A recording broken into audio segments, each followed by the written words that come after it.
So, ayan, nandito tayo sa Fernwood Garden, Quezon City. Sobrang ganda ng church nila dito. Bagay dito yung white theme wedding, tsaka red theme wedding. Mirror carpet, sobrang bagay dito. Magre-reflect talaga yung magandang chandelier nila, tsaka yung magandang ceiling nila na cortina o fabric. And bagay na bagay dito yung white na theme ng wedding kasi maganda maaliwalas yung church. Then, labas tayo, punta tayo sa reception area. Makikita nyo kung gaano kaganda yung hallway nila dito. Hallway pa lang pwede na maganap yung mga pictorial or kahit na anong shoot na pwede ninyong gawin.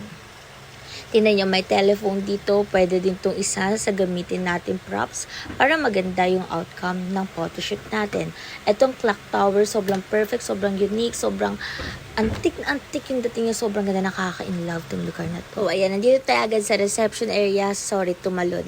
Kasi sobrang dami ko nakasalubong. Medyo maingay, magulo. So, dito baba tayo, pababa yung venue nila, yung reception area nila. Sobrang ganda. Entrance pa lang, pababa pa lang, pwede na dating ayusan sa may hagdan pa lang. So, ayan yung dinecor namin that day. Marami ng tao, kaya hindi na ako masyadong nakapag-ikot-ikot. Pero ito ay 300 packs, 59th birthday, lalaki, meal. So, engineer ang may birthday nito. Napakadami ng bisita. Sobrang galante naman ni sir. So, ayan. Di ba? Sobrang ganda. Ang ganda. Hindi na namin nilagyan ng ceiling. Only backdrop na lang ginawa namin kasi maganda na yung ceiling niya.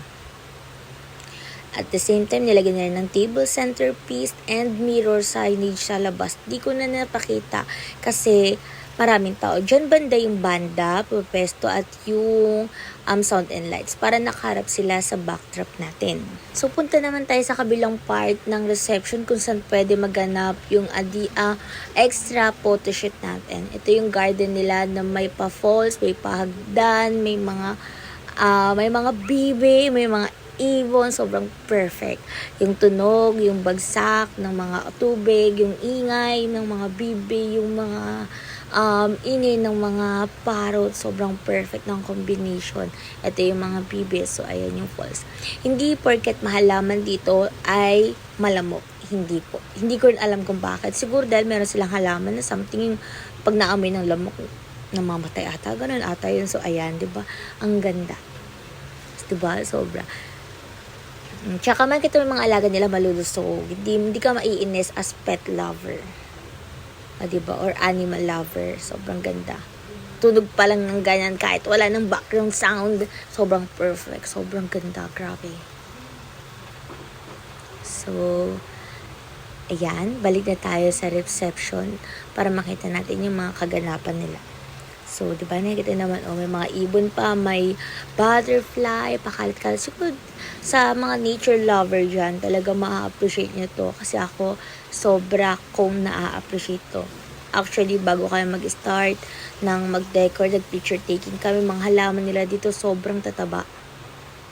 Tara, balik tayo sa reception area para makita natin kung ano nangyayari sa kanila.